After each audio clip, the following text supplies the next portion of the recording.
நாம் சரியாக இருந்தால் கோவப்படணும் அப்படின்ற அவசியம் இல்லை. நாம் தவறாக இருந்தால் கோவப்படுறதுக்கான தகுதியே இல்லை.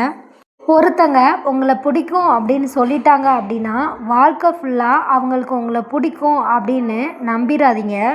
இன்னைக்கு பிடிச்சவங்களுக்கு நாளைக்கு பிடிக்காம கூட போகலாம். மாற்றமும் ஏமாற்றமும் நிறைஞ்ச உலகம்தான் இது. எல்லாத்தையுமே பொறுத்து போகிறப்போ நல்லவங்களா தெரிகிற நம்ம தான் எதிர்த்து கேள்வி கேட்கும்போது கெட்டவங்களா தெரிகிறோம். மாறிவிட்டோம் அப்படின்றத விட பல பேர் தந்துட்டு போன காயங்கள் நம்மளை மாற்றி விட்டது அப்படின்னு தான் நம்ம சொல்லணும். கோபத்தில் பேசிட்டேன் அப்படின்னு சொல்கிறவங்கள நம்பாதீங்க. மனசில் இருக்கிறது தான் கோபத்தில் வெளிவரும் அப்படின்றது தான் இங்கே மறுக்க முடியாத உண்மை. பழகுறவங்க தந்துட்டு போகிற பரிசு வழியாக இருக்கலாம், ஆனால் அதுவே உங்களோட வாழ்க்கையில் அடுத்த நிலைக்கு செல்கிற வழியாக கூட இருக்கலாம். அதனால் வருத்தப்படாதீங்க. ஒரே ஒரு சொல் போதும் அப்படின்னா 2 சொற்களை செலவு செய்யாதீங்க. எவ்வளோ சொல்லியும் பயனில்லை அப்படின்னா உங்களோட சொற்களை விரயமாக்காதீங்க. அதிகமாக பேசிக்கிட்டே இருக்காதீங்க. சொல்ல வந்த கருத்துக்கள் அதோட மதிப்பை இழக்கக்கூடும்.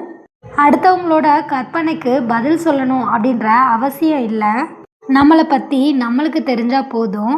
அனுபவம் அதிகமானால் வார்த்தை எல்லாமே மௌனமாயிரும். தனிமை அப்படின்றது கொடுமைன்னு சொல்வாங்க, ஆனால் அதில் தான் உண்மையான நிம்மதி கிடைக்குது.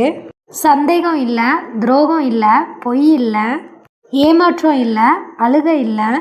வாழ்க்கை அப்படின்றது திறந்த புத்தகமாக இருந்தால் கூட மௌனமாக வாசிக்க வேண்டிய ஒரு சில பக்கங்களும் அதில் இருக்க தான் செய்யுது.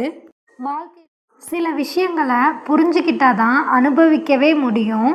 இன்னும் ஒரு சில விஷயங்களை அனுபவிச்சாதான் நம்மளோட வாழ்க்கைனா என்னன்னு புரிஞ்சுக்கவே முடியும். இந்த உலகத்தில் யாருமே யாருக்காகவும் இல்லை அப்படின்ற உண்மையை மட்டும் புரிஞ்சுக்கிட்டா வாழ்க்கையில் பல வழிகள் இல்லாமல் போயிடும். அறியாமல் அப்படின்ற ஒரு விஷயம் கூட நம்மளுக்கு தெரியாமல் தான் நம்மளை ஏமாற வைக்கும். அன்பு தான் நம்மளுக்கு தெரிஞ்சே நம்மளை ஏமாற வைக்கும். வாழ்க்கையில் நம்ம அடைஞ்ச இன்ப துன்பத்தை கூட மறந்துடலாம், ஆனால் நம்ம கூட பழகுனவங்க நம்மளுக்கு கற்று தந்த பாடத்தை நம்மளால் எப்போவுமே மறக்க முடியாது. எவ்வளோ பெரிய கவலையாக இருந்தால் கூட சில நேரத்தில் நம்மளால் அதை மறந்துட முடியுது. ஆனால் சிலர் தந்த காயங்களை மட்டும் ஏனோ நம்மளால் மறக்க முடியலை.